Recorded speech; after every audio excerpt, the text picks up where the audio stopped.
The first thing they heard was not the sound of boots on gravel, nor the barked commands of guards, but the strange scraping of blades cutting across ice. It was the winter of 1944 in the heart of Kansas. Snow dusted the barbed wire fences of Camp Concordia, one of the largest prisoner of war camps in the United States, the German POWs. Men who had once marched across Africa and Europe in Rommel's Afrika Corps, now shuffled out of their wooden barracks to the morning roll call. Their breath formed pale clouds in the air, but their eyes froze, transfixed not on the guards, not on the watchtowers, but on something utterly unimaginable. There, in the courtyard of the camp, gleamed a sheet of ice, smooth, glistening, artificial, and on it, American soldiers armed only with skates were gliding in circles, laughing, their rifles slung loosely over their shoulders, to men who had grown used to deprivation, to blackouts, to the drone of Allied bombers. This sight seemed almost like a hallucination. Ice skating in a prison camp. But the scraping was real, the laughter was real, and soon. One German prisoner whispered to another, "Hast du das jemals gesehen? Have you ever seen this?" The answer, muttered back, was a stunned "Nein." And what would you have thought if you were in their place? For the German prisoners, most of them young men in their 20s, the memories of Germany's winters were fresh bomb shelters, ration lines, and the bitter cold of ruined homes. Ice rinks had been a luxury reserved for the wealthy in Berlin or Munich. Long before the war consumed every scrap of resources. By 1944, even children in Germany skated on frozen rivers without shoes, lashing wooden boards to their feet for makeshift skates. Yet here, in America, the enemy had gone so far as to construct a full rink for their captives' amusement, according to quartermaster records from Camp Algona in Iowa. U.S. engineers flooded open fields and let the winter frost turn them into arenas for recreation.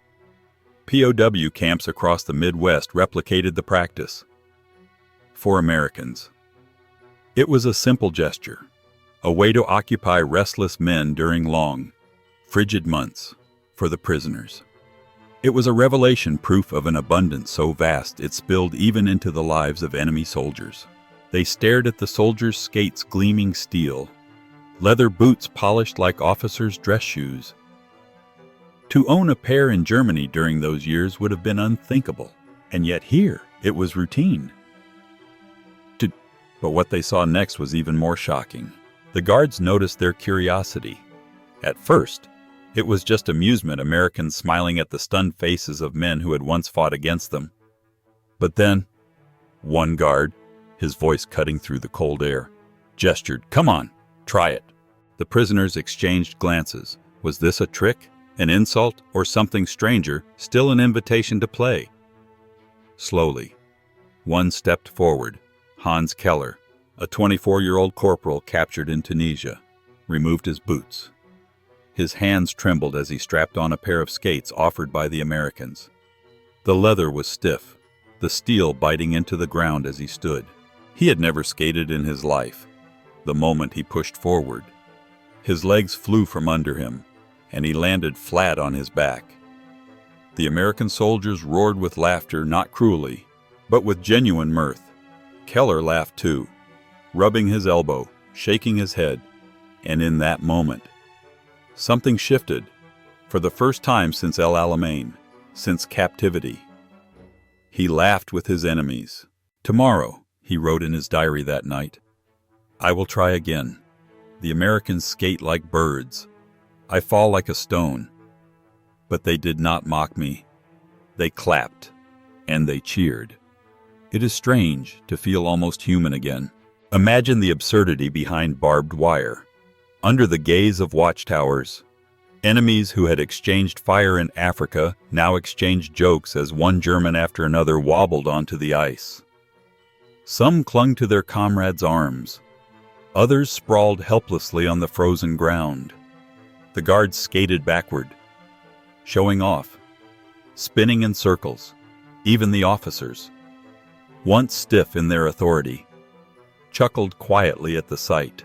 This was no propaganda film, no stage performance. It was daily camp life in America. Newspapers later recorded similar stories: POWs who played baseball, built orchestras, and yes, even ice skated. The American Red Cross noted that providing recreation reduced escape attempts and violence. But for the prisoners themselves, the shock was deeper. They had been told America was decadent, weak, a nation of mongrels incapable of discipline. Yet here was proof of a society so confident, so overflowing with resources, that even its prisoners could skate on ice in the dead of war. And as Keller collapsed again and again, laughter echoing through the camp, he thought of his brother back in Germany, huddled in the ruins of Cologne, eating black bread, scraping frost from windows to drink. How could both worlds exist at the same time? That night, as the lights of the barracks flickered, Hans Keller lay awake, staring at the rafters above. Outside, the guards skated until their shifts ended, their laughter floating into the cold night. Inside, the Germans whispered to each other in disbelief. Skating! For prisoners, one muttered. They waste gasoline for Coca-Cola, flour for white bread, and now this for us, another added. Someone shook his head. No propaganda could be so effective. This is reality. The irony was bitter. Nazi propaganda had prepared them for cruelty, starvation, and humiliation. Instead, America offered food, music, and even ice. The rink outside became more than frozen water. It became a mirror, reflecting the collapse of everything they thought they knew about their enemy, and what they would experience next. As camp life unfolded with libraries, concerts, and wages, would only deepen that collapse. In the barracks of Camp Concordia, the smell of supper drifted in thick stew, white bread, even butter, for German prisoners. The aroma itself was intoxicating. Just months earlier, their memories of home were filled with empty cupboards, air raid sirens, and the endless gnawing of hunger. In bombed-out Cologne or Hamburg, mothers queued for hours to receive a few ounces of margarine, while children searched rubble for scraps of coal to keep warm. Archival sources from 1944 reveal that the average German civilian's weekly ration had dwindled to just 500 calories. Barely enough to survive. Bread was blackened with sawdust filler. Meat was rare. Sugar, chocolate, and butter had disappeared completely, and in the heart of Nazi propaganda. Germans were told to endure, to sacrifice, to believe that their suffering was noble. But when the prisoners of war looked around their American camps, they saw the opposite. According to quartermaster records, each POW received 3,000 calories a day, double what their families at home survived on. Fresh fruit, coffee, eggs, even meat appeared on their trays. Many simply stared, whispering, "This cannot be real." What would you have thought if the enemy fed you better than your own homeland? The shock was not only on the table, but in the very air. For in America, light itself seemed infinite. At night, as prisoners peered through the wire, the camp's floodlights glowed, streets beyond shimmered with neon signs, and cars moved with their headlights blazing. In Germany, blackout regulations had darkened every street. Windows were covered with heavy curtains, and even a crack of light could bring a fine or arrest.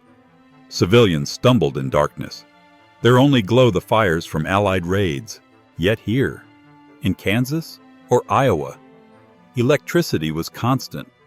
Camps kept lights on through the night to discourage escape. But for the Germans, it was like staring into another world.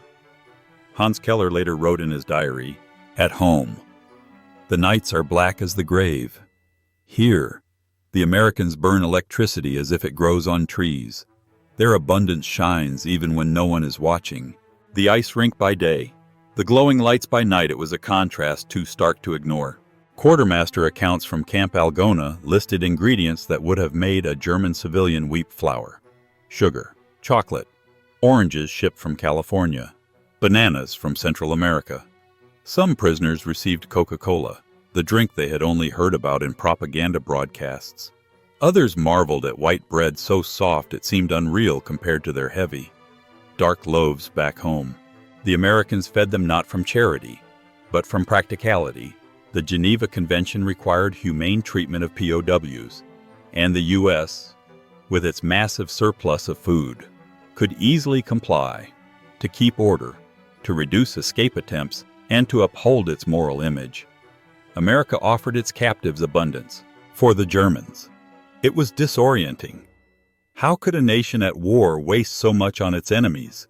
Some tried to reason it away. Perhaps it is a trick to break our will. Others simply ate in silence, confused and grateful all at once. And yet, the more they saw, the harder it became to cling to the image of a weak, decadent America. Food and electricity were shocking enough, but the prisoners soon realized that America's wealth extended to leisure itself. Skating rinks were just the beginning. Archival reports describe entire POW orchestras with instruments supplied by the YMCA, football leagues between German barracks, and even woodworking shops where prisoners crafted furniture. One camp in Iowa produced stage plays in German, complete with costumes. In Germany, theaters were bombed to rubble, orchestras scattered, and books burned. But in captivity, behind American fences, prisoners were handed brushes, violins, and hockey sticks. The abundance was not only material, but cultural. America provided what Germany had stripped away. And the psychological impact was devastating, for how could an enemy offer more humanity than one's own homeland? One night, Keller sat with his friend Otto, staring into the darkness beyond the barbed wire. They had eaten full plates of meat and potatoes. They had watched Americans skating until laughter echoed through the camp. Otto whispered, "Hans, my brother wrote from Hamburg. He said they burned furniture to keep warm, and today we ate like kings." Hans said nothing. He simply looked at the glow of the floodlights and felt the weight of a question pressing into his mind. What if we were lied to? That question, unspoken, but shared by thousands, would grow heavier with each passing day. And soon, the prisoners would see through not just food and lights, but through the lens of their own diaries, their own laughter on American ice. Because the abundance outside was undeniable. And what they saw next was even harder to reconcile with everything they had once believed. Hans Keller had been a soldier since he was 19. Captured in Tunisia in 1943, he was shipped across the Atlantic with thousands of other Afrika Korps prisoners. When he first arrived in America, he expected cruelty, perhaps starvation, maybe humiliation. Instead, he found ice skating rinks, libraries, and meals richer than anything his mother could now provide in Germany. In his small, pocket-sized diary, Keller began recording these contradictions. He wrote not only of the meals and the lights, but of emotions he had not felt in years: laughter, curiosity, and even a flicker of joy. "We skate like children," he scribbled one night. "I fell 20 times, but they clapped for me. It is the first time in this war that I felt free of its weight. Strange, that freedom comes in a prison." Hans became the eyes of his comrades. Many were too proud, too bitter to admit their wonder. But Hans wrote it down. Each entry a quiet rebellion against the lies he had once believed. What would you have done if the world you fought against suddenly showed you kindness? Archival sources suggest that more than 80,000 German POWs in America kept some form of journal, letters, or notebooks. Many were confiscated, but some survived, hidden in clothing or mailed home through censored letters. These diaries became secret testaments, windows into the shifting minds of young men caught between two worlds. Hans's diary captures moments both absurd and profound. He wrote of American guards who taught him how to balance on skates, of a sergeant who joked that you Germans skate worse than Texans dance. He noted the smell of hot chocolate served after skating, rich, sweet, almost unbearable to a man who hadn't tasted sugar in years. But he also wrote of confusion. If America is so weak, as Goebbels says, why then do they waste their strength on us? if Germany is strong. Why is my brother writing from ruins? These words reveal the fracture of ideology, step by step, skate by skate. The certainty of Nazi propaganda melted away. Hans was not alone. His friend Otto, a carpenter from Bremen, marveled at the workshops filled with tools. "I could build a whole house here," he muttered one day, running his hands across polished saws and planes.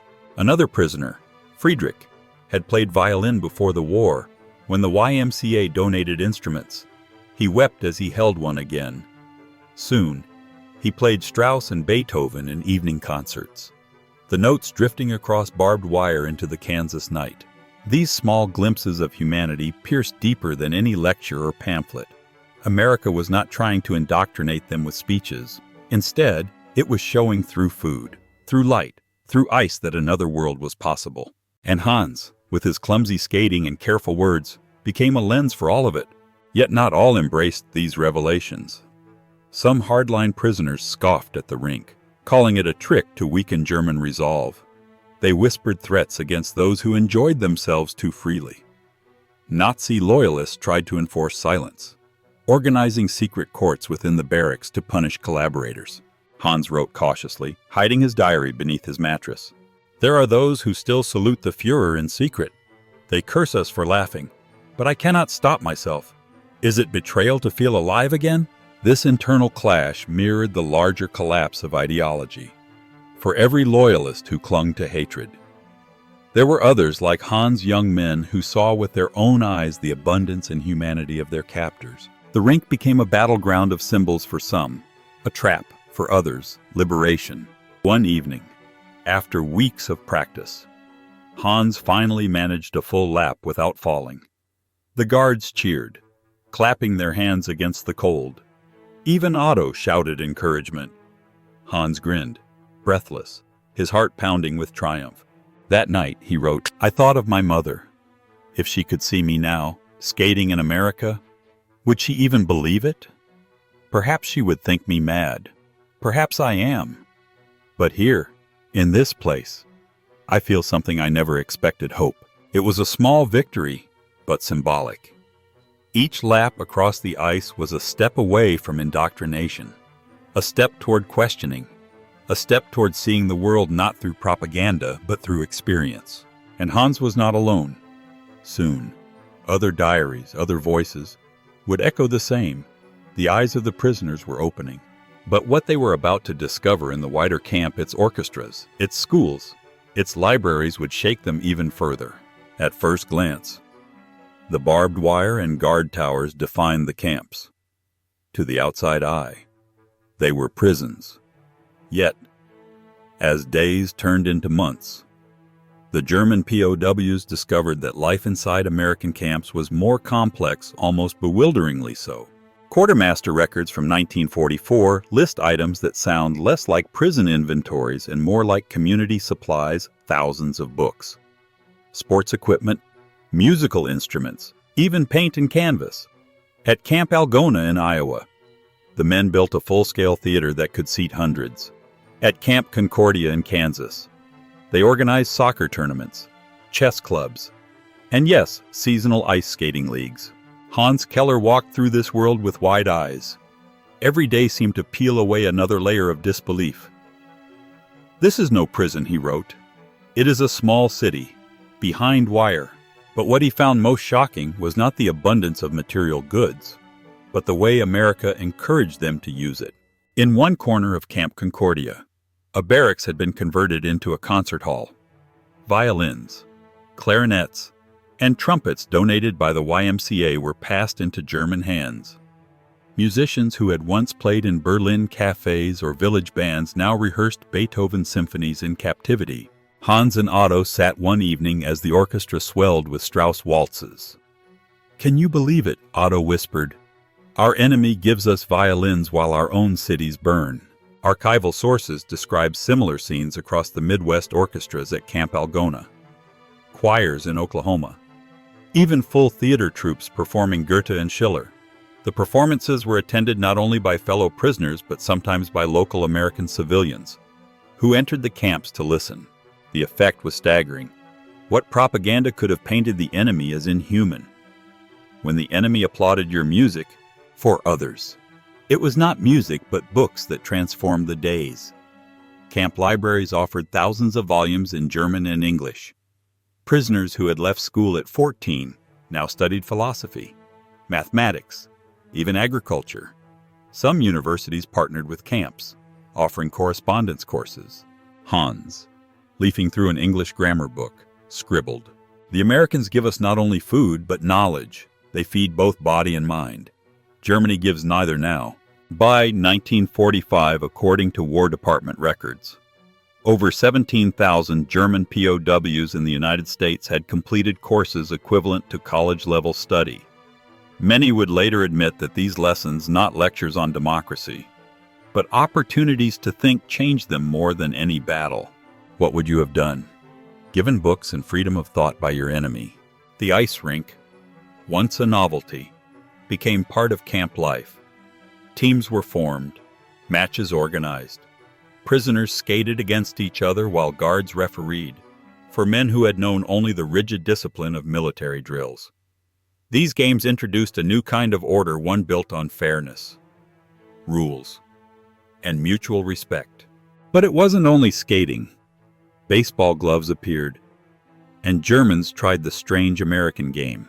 Soccer tournaments were fierce, often drawing crowds of cheering prisoners. Even boxing matches were held, the ring built from scrap wood.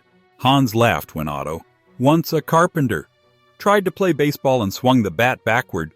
"We fight wars," Otto said between chuckles, "but we cannot hit a ball." The absurdity of it all, sports, games, laughter made the war seem far away, almost unreal.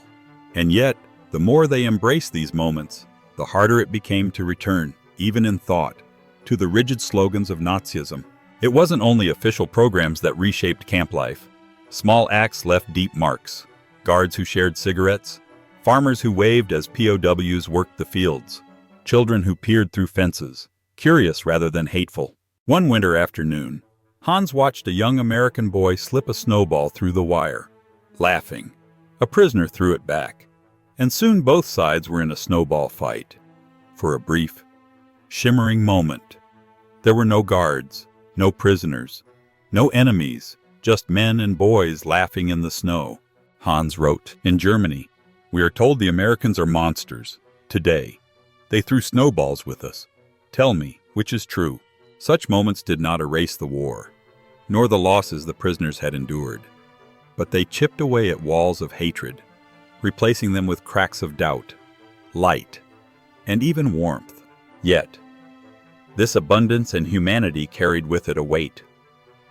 If America treated its prisoners this well, what did it mean for their families at home? Still starving in bombed cities, Hans's letters from Cologne spoke of rubble, hunger, and despair. Every bite of meat in Kansas felt like betrayal. He confessed in his diary, "Sometimes I eat and feel guilt. My brother would kill for this bread. How can it be that I, a prisoner, live better than the free men of Germany?"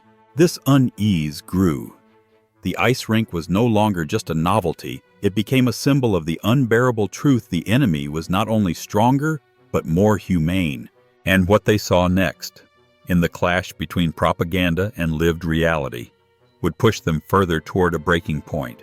From their first days in uniform, German soldiers had been fed a steady diet of propaganda.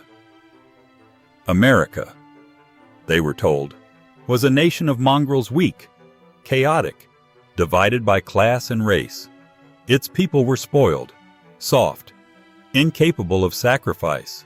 Its democracy, Goebbels insisted, was a fragile facade destined to collapse under pressure. But behind the barbed wire of Kansas and Iowa, reality shredded that story. The men saw guards well-fed, well-trained, yet laughing with each other in easy camaraderie. They saw factories in nearby towns producing tractors one week and bombers the next. Without faltering, they saw children playing in warm clothes while German children froze in ruins. Hans Keller wrote bitterly, "If this is weakness, then I do not know the meaning of strength." America fights a world war and still has enough to give its prisoners Coca-Cola.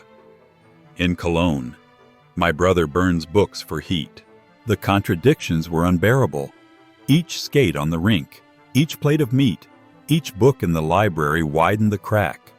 The story from Berlin no longer matched the story before their eyes. One evening, as the sky turned violet over Camp Algona, Hans and Otto stood by the wire fence. Otto still clung to the old beliefs, muttering that it was all a trick. "They want to make us weak." Otto said, "Look at the food, the games, the lights. It is poison disguised as kindness." Hans shook his head slowly. "If it is poison, then why does it taste better than anything in Germany? Why does it make me laugh again?" Their argument was not unique. Camps across America became battlegrounds of ideology. Nazi loyalists tried to enforce silence, to shame those who joined skating leagues or orchestras. But the evidence was too overwhelming. More and more prisoners began to question, not loudly, not openly, but quietly, in their hearts. What would you have done? Cling to old lies, or trust your own eyes? Still, the shadow of loyalty to the Reich lingered. In some camps, hardline prisoners organized secret courts. Those who dared speak admiration for America, or who mocked the Führer, could be beaten, even killed. At Camp Tonkawa in Oklahoma, a prisoner named Johannes Kunze was murdered by fellow POWs after expressing anti-Nazi views. His death sent shockwaves through the system, a brutal reminder that even surrounded by American abundance, the grip of ideology could be deadly. Hans knew of such dangers. His diary remained hidden, his doubts shared only with Otto. But every day he skated. Every night he read by electric light. Every morning he ate bacon and eggs. His silence grew heavier, for silence itself was now a form of rebellion. The most powerful cracks came not from inside the camps, but beyond them. Many German POWs were sent on work details to nearby farms. There, they saw America in motion, endless fields, tractors larger than German tanks, barns filled with harvest even during wartime. Farmers treated them not as enemies, but as laborers. Some shared sandwiches, others offered cigarettes. And in the towns, prisoners glimpsed stores overflowing with goods shoes, radios, fruit, while back home, mothers bartered wedding rings for potatoes. One POW later recalled, "I saw a hardware store in Iowa, shelves of tools, shiny and new. At home, even nails were scarce. Then I knew the truth: Germany could never win against this." The sight of abundance outside the wire was perhaps the most devastating propaganda of all because it was real. By late 1944, the contradictions became too sharp to ignore. Letters from home described starvation. Yet in the camps, Christmas arrived with turkey, cakes, and even decorated trees. Guards invited prisoners to sing carols, some in German, some in English, for Hans. The sound of Stille Nacht sung alongside Americans was a moment he would never forget. He wrote, "The Reich says America is godless, decadent. Yet here, even in a prison, we sang together of peace. My heart does not know whom to believe, but my eyes do. The rink, the books, the lights, the food, they were not isolated experiences. Together, they formed a crushing avalanche against the myths of Nazi propaganda." And as Hans tightened his skates, preparing for another lap on the ice, he felt it, the old certainty slipping away, replaced by something new, fragile, and terrifying: doubt. But what came next would be even more profound, the transformation of that doubt into something resembling admiration. For Hans Keller, the ice rink became a battlefield of a different sort. Here, no guns fired, no bombs fell. Instead, laughter replaced orders, and clumsy falls replaced combat. Each day that he returned to the ice, his movements grew steadier, his balance stronger. What began as humiliation turned into determination. The guards encouraged him. "You'll be faster than me soon, Hans," one American joked, skating backward with ease. At first, Hans smiled shyly, but after weeks of practice, he could glide a full circle without falling. When his fellow prisoners cheered, he felt a surge of pride. This was no small moment. For a young man trained to see Americans as enemies, to feel supported by their applause was unsettling. And yet, it was liberating too. Skating became more than recreation, it was a symbol of possibility. Of a world where the war no longer defined them. Would you have dared to laugh with the enemy if you were in his skates? At first, the rink was divided, prisoners watched, guards skated. But over time, lines blurred.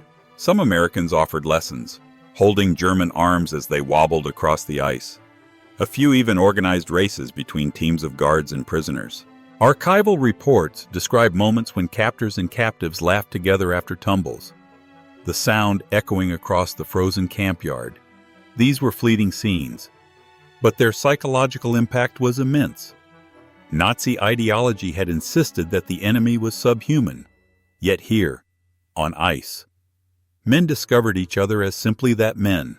Hans wrote in his diary, "For 10 minutes today, I forgot I was a prisoner. For 10 minutes, I was only a man on the ice." That confession, scribbled in pencil, marked the quiet erosion of hatred.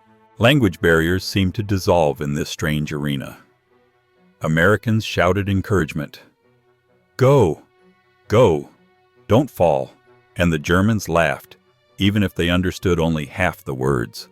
Gestures replaced grammar, a hand extended to pull a man up from the ice, a pat on the back after a successful lap. The rink created a new language, one of shared experience. And this language was more powerful than propaganda. One prisoner later recalled, "We had no words for what was happening, but when you skate with someone, you cannot hate him." It was a simple truth, and yet it carried more weight than speeches. In Germany, the divisions of class and rank ran deep. Officers held themselves apart. Enlisted men obeyed in silence. But on the ice, rank meant little. Captains fell just as hard as privates. Even guards lost their dignity with spectacular crashes. This equality, fleeting as it was, chipped away at hierarchies that had shaped the prisoners' lives. They realized that in America, even prisoners could compete freely, without fear of punishment. The rink became a symbol not of dominance, but of shared vulnerability. Hans watched Otto, once skeptical, laugh as he sprawled across the ice.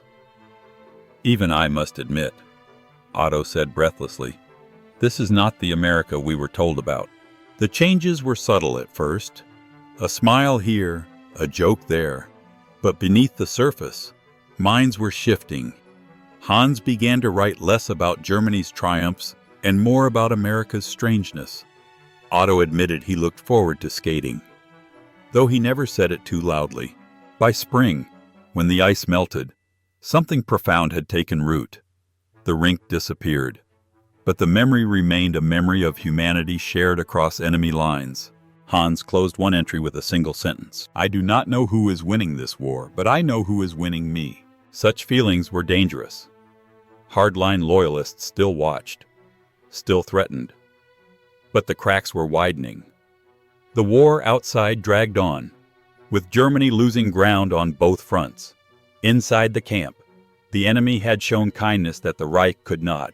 The rink had been a stage, and on it, prisoners discovered not weakness but strength in the laughter of their captors. It was strength not of weapons, but of humanity. And as Hans tied his skates one last time before the thaw, he felt the truth settle into him. America's greatest weapon was not its bombs, but its ability to make him question everything he once believed. But what would happen when the war ended, when repatriation came, and these men had to return to Germany carrying such memories? By 1945, as Germany crumbled under Allied bombardment, the letters reaching American camps carried only despair. Mothers described nights in cellars, children scavenging in rubble, bread lines stretching for blocks. Hans Keller received word that his family's apartment in Cologne had been destroyed. His younger brother was missing in action. Hans sat with the letter trembling in his hand. He had just eaten a plate of turkey and potatoes. Outside, the rink had melted into grass, but the memory of skating still lingered. The contrast was unbearable. He wrote in his diary, "Here, even prisoners live better than free Germans. It is a cruelty more painful than hunger itself. For how can I rejoice in bread, Knowing my mother starves. The abundance of America was no longer just shocking, it was condemning. It revealed not only the Reich's failure, but also its betrayal. The collapse of hatred did not come suddenly, but in whispers, in laughter, in shared moments too small for propaganda to erase. Guards and prisoners shook hands after work details. Farmers thanked Germans for helping with harvests. Children waved as trucks passed. One night, Hans overheard an American guard singing softly "Silent Night." The tune was the same as in Germany, the words different, but the feeling universal. He felt tears sting his eyes. If they sing our songs, he wondered, how can they be monsters? The Reich's story had been clear. Americans were decadent, weak, corrupt, yet every day in captivity. Hans and his comrades saw the opposite. Strength without cruelty, wealth without arrogance, power tempered by humanity. Could Germany, he wondered, ever have offered the same? By spring of 1946, repatriation began. Trains waited to carry the prisoners back across the Atlantic. For some, the thought of home was joyous. For others, it was heavy with dread. Hans confided to Otto, "We return to ruins. But worse than ruins, we return with eyes that have seen too much." Otto nodded, silent. They both knew that speaking of America's abundance back in Germany could bring accusations of betrayal. Some would cling to hatred, insisting that camp life was illusion. But Hans could not erase what he had seen: the lights, the food, the laughter on the ice. According to U.S. Army records, many POWs returned deeply changed. Some became advocates for democracy in post-war Germany. Others lived quietly, haunted by the contrast, but all carried with them the memory of abundance behind barbed wire. On his last day in camp, Hans walked to the empty yard where the rink had once gleamed. The ice was gone, the ground bare, yet he could still hear the echo of blades, the laughter of guards, his own awkward falls. He closed his eyes and remembered his first lap, the stumble, the crash, the applause. He remembered the feeling of equality, of humanity, if only for a moment. That night, in his final diary entry, he wrote, "The Reich gave us war. America gave us ice. Which will I remember longer? Perhaps the world will not believe me, but I will not forget." When Hans boarded the train, he carried no trophies, no photographs, only memories and a worn diary hidden in his coat. But those memories were weapons of a different kind, seeds that, once planted, could grow into doubt, and from doubt into change. The collapse of hatred was not loud. It did not happen on battlefields, nor in speeches. It happened quietly, in the absurd sight of German POWs skating with their captors, in the shared laughter of men discovering that humanity transcends wire and ideology. And for Hans Keller, that quiet collapse would shape the rest of his life.